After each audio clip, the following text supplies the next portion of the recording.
Good morning students. आज आपका हिंदी व्याकरण का पीरियड है। हिंदी में आपका न्यू चैप्टर है, न्यू लेसन है, लेसन 6 लिंग। लिंग को इंग्लिश में जेंडर कहते हैं। Okay, so first of all right here date. Today's date is 1 9 months 21 year. Right here class work. Students, आज हम लिंग जेंडर के बारे में रीड करेंगे। नीचे बने चित्रों को ध्यान से देखकर उनके सामने लिखे वाक्यों को पढ़ो। ओके, यहाँ पर आप देख सकते हैं नीचे चित्र बने हैं, उन्हें ध्यान से देखिए और उनके सामने जो वाक्य उनको पढ़ेंगे। ओके, फर्स्ट चित्र में आप देख सकते हैं एक लड़का है, एक बालक है। वो क्या कर रहा है? किताब पढ़ रहा है। इसका नाम है राजा पढ़ता है। यहाँ पर वाक्य है कि इस बालक का नाम है राजा। राजा क्या पढ़ रहा है? पुस्तक पढ़ रहा है। राजा पढ़ता है। दूसरे चित्र में आप एक लड़की को देख सकते हैं, इसका नाम है सुमन। सुमन पढ़ती है। ओके, अगले चित्र में आप देख सकते हैं यह एक बालक है जिसका नाम है रमेश। रमेश खेल रहा है। और इस चित्र में आप एक लड़की को देख सकते हैं जिसका नाम है मीरा। मीरा खेल रही है। सो स्टूडेंट्स, यहाँ पर क्या फ़र्क दिखाया गया है? जो लड़का है यानी कि पुरुष लिंग में आता है लड़का। ओके, उसके लिए पढ़ता है, और यहाँ पर जो लड़की है वो स्त्रीलिंग में आएगी। सो पढ़ती है, और यहाँ पर खेल रहा है और लड़की के लिए रही है। सो आगे देखिए, बच्चों आओ अब इन वाक्यों को दोहराएं। राजा पढ़ता है, सुमन पढ़ती है, रमेश खेल रहा है, मीरा खेल रही है। अध्यापिका, अब अध्यापिका बच्चों से कहती है, बच्चों राजा और रमेश के लिए आपने पढ़ा। पढ़ता है, खेल रहा है। मीरा और सुमन के लिए आपने पढ़ा। पढ़ती है और खेल रही है। ऐसा आपने क्यों किया? टीचर बच्चों को बता रही है कि ऐसा आपने पढ़ा तो ऐसा क्यों किया, क्या आपको पता है इस बारे में? अब देखिए छात्र का उत्तर है, मैम क्योंकि राजा और रमेश लड़के हैं और सुमन और मीरा लड़कियां। अध्यापिका, शाबाश, हमारी भाषा के शब्द पुरुष और स्त्री जाति का ज्ञान कराते हैं। जो हम अपनी भाषा में करता है, करती है, इस तरह से बोलते हैं, उससे हमें पता चलता है कि ये पुरुष जाति है, इसके लिए जाता है का यूज़ हो रहा है, करता है का यूज़ हो रहा है, और जो स्त्री जाति है उसके लिए करती हूँ, करती है, इस तरह के शब्दों का प्रयोग होता है। शब्द का जो रूप स्त्री या पुरुष होने का बोध कराएं उसे लिंग कहते हैं। जिन शब्दों से हमें स्त्री और पुरुष होने का बोध होता है, यानी कि ज्ञान होता है, यानी कि हम उसके बारे में जानकारी मिलती है, उसे लिंग कहते हैं। दूसरे शब्दों में, अब यहाँ पर जो हमने समझा, अब दूसरे शब्दों में समझते हैं। शब्द के जिस रूप से उसके पुरुष या स्त्री होने का बोध होता है उसे लिंग कहते हैं। यानी कि जिन शब्दों से हमें पता चलता है कि यहाँ पर ये पुरुष के लिए बोला जा रहा है। ओके, तो उससे स्त्री, पुरुष और स्त्री के बारे में पता चलता है, उसे लिंग कहते हैं। ऐसे शब्दों को लिंग 2 प्रकार के होते हैं। कौन कौन से? पुल्लिंग और स्त्रीलिंग। पुल्लिंग मीन्स पुरुष लिंग, जो शब्द पुरुष लिंग के लिए इस्तेमाल होते हैं, प्रयोग किए जाते हैं, और स्त्रीलिंग में जो शब्द स्त्रीलिंग के लिए प्रयोग किए जाते हैं। यहाँ पर देखेंगे एग्जाम्पल। पुल्लिंग, पुल्लिंग मीन्स पुरुष लिंग, जो शब्द पुरुष होने का बोध कराते हैं उन्हें पुल्लिंग कहते हैं।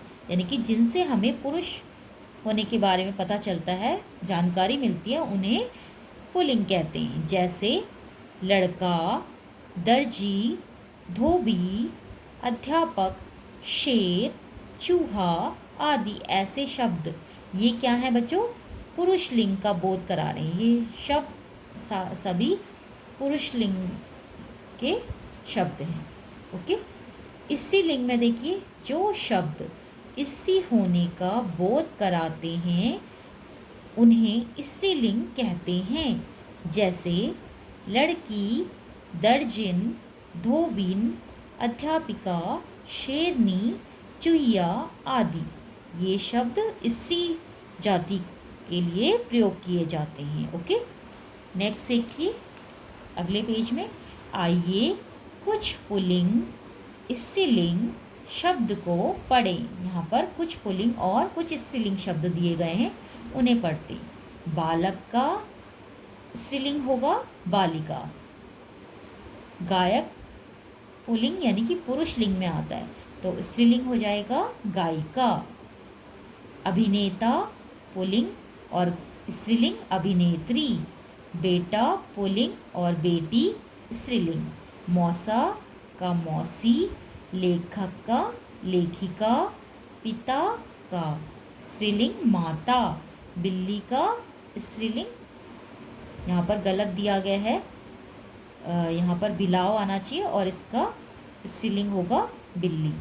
ठीक है ना, इसे हम ठीक करेंगे। ओके, और यहाँ पर यह आ जाएगा बिलाव, इसे ठीक करेंगे। ओके, नेक्स्ट यहाँ पर देखिए, पुल्लिंग में लड़का, स्त्रीलिंग में लड़की। नायक, नायिका। पुत्र, पुत्री, दुल्हा, दुल्हन। बच्चा, बच्ची। राजा, रानी, भाई, बहन। हाथी, हथनी। तो इस तरह से हमें इन शब्दों को पढ़कर पता चला कि ये पुरुष जाति का बोध करा रहे हैं शब्द और ये स्त्री जाति का। आगे देखिए बच्चों, हमने क्या सीखा, जिन शब्दों से पुरुष जाति तथा स्त्री जाति का बोध हो उन्हें लिंग कहते हैं। लिंग दो प्रकार के होते हैं, पुल्लिंग और स्त्रीलिंग। अभ्यास कार्य में देखिए, पहला प्रश्न है, लिंग बदलकर रिक्त स्थान भरिए। अब यहाँ पर हमें लिंग बदलना है। ओके, और खाली जगह में भरना है। क, मामा का, ये जो मामा शब्द है ये है पुरुष लिंग और यहाँ पे हमें स्त्रीलिंग लिखना है। मामा का मामी स्त्रीलिंग में आएगा। ओके, ख, घोड़ा का घोड़ी, घोड़ा पुल्लिंग और घोड़ी स्त्रीलिंग। ओके, नेक्स्ट ग, हथनी स्त्रीलिंग, तो यहाँ पे हमें खाली जगह में पुल्लिंग लिखना है, हाथी।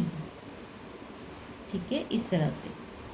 नेक्स्ट अभिनेत्री स्त्रीलिंग, तो यहाँ पर हमें पुरुष लिंग लिखना है, अभिनेता पुरुष लिंग में आएगा, अभिनेता का अभिनेत्री होता है। ओके, नेक्स्ट देखिए पेज नंबर 34 में, गाय स्त्रीलिंग, तो यहाँ पर बैल पुरुष लिंग पुल्लिंग।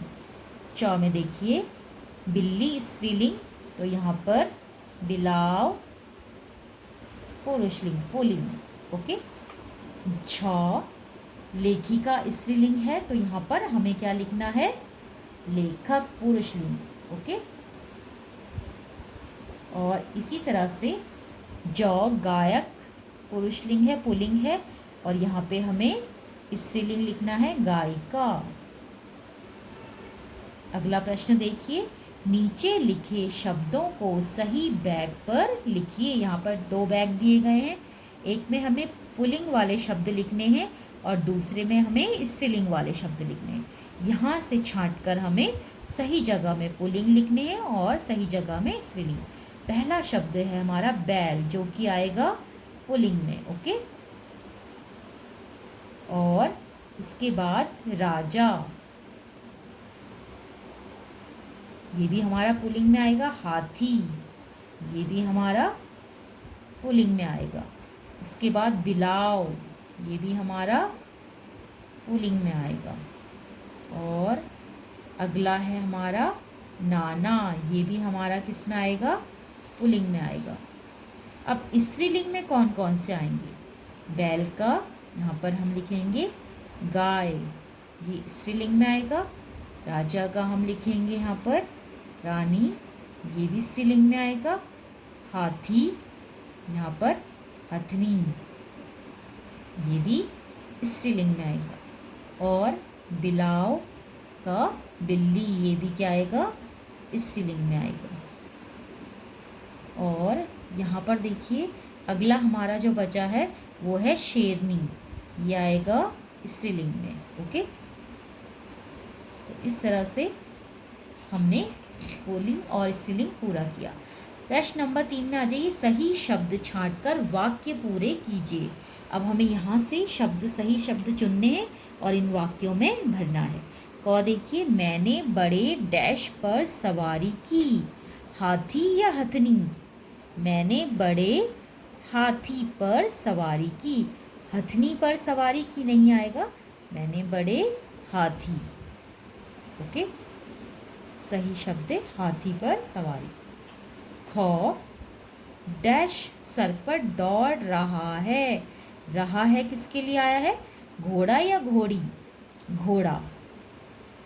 ओके, पुरुष लिंग के लिए। इस तरह से हम पहचानेंगे और यहाँ पर सही शब्द चुनकर लिखेंगे। गौ में देखिए, डैश सारा दूध गिरा गई, गई शब्द आया है बिल्ली यानी कि स्त्रीलिंग। बिल्ली सारा दूध गिरा गई। घ देखिए, डैश सिंहासन पर बैठा है, बैठा है। राजा या रानी? रानी होती तो यहाँ पर बैठी होता, बट राजा के लिए क्या आएगा? बैठा है। राजा सिंहासन पर बैठा। डैश अखबार पढ़ती है, पढ़ती किसके लिए है? माँ के लिए या पिता के लिए? सही है, माँ के लिए। ओके, यहाँ पर सही शब्द चुनेंगे स्त्रीलिंग के लिए। माँ अखबार पढ़ती हैं। अगला देखिए, प्रश्न नंबर 4 आपको होमवर्क में करना है। दिस इज़ योर होमवर्क, इसको समझ लीजिए। कैसे करेंगे इससे होमवर्क में? चित्रों को देखकर उनके लिंग बदलकर लिखिए। यहाँ पर चित्र देखिए और उनके लिंग, जैसे यहाँ पर बंदर दिखाया गया है तो आपने स्त्रीलिंग लिखना है। बंदर का स्त्रीलिंग हो जाएगा बंदरिया, बदलना है आपने लिंग। ओके, लड़का है या बालक है ये, तो बालक का बालिका। ठीक है, यहाँ पर अध्यापक है तो यहाँ पर क्या लिखेंगे? लिंग बदलना है, अध्यापिका। लेखक है तो यहाँ पे लेखिका। हाथी का हथनी, और यहाँ पर क्या हो जाएगा? लड़का का लड़की। तो इस तरह से आपने लिंग बदलकर इन्हें लिखना है होमवर्क में। Okay, this is your homework.